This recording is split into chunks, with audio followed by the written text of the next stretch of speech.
কিছু কিছু আওয়াজ আছে যা শুনলেই বুকের ভেতরটা কেমন ধুকপুক করে ওঠে।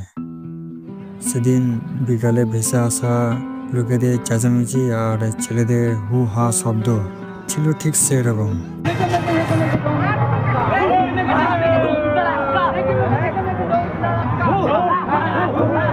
আমি বিশ্বজিৎ আর সুবীর বাড়িতে না থেকে চলে এলাম এখানে।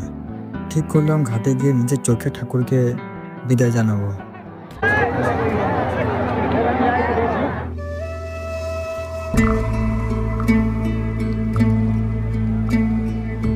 আমরা ঘাটের সামনে আসতেই জনসমুদ্রে মিশে গেলাম। চারিদিকে এত মানুষ, ঠিকঠাক দাঁড়ানোর জায়গাও নেই। মানুষের চেঁচামেচি আর মাতালদের মাতলামো সব মিলিয়ে একটা আলাদা আবহাওয়া। সবাই একদিকে এগোতে শুরু করলো।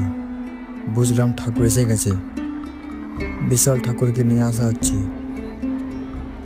আমার একদিকে উত্তেজনা আর অন্যদিকে আতঙ্ক, যেন ভিড়ের মধ্যে হারিয়ে না যায়।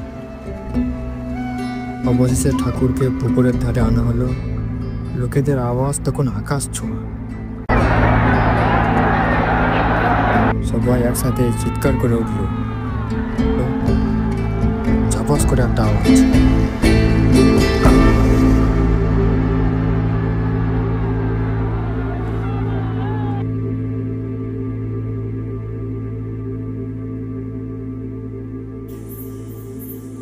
কিছু কিছু বিদায় আছে যা 4-5টাকে মুহূর্তের মধ্যে শূন্য করে দেয়। মনে হচ্ছিল পুজো সত্যিই শেষ।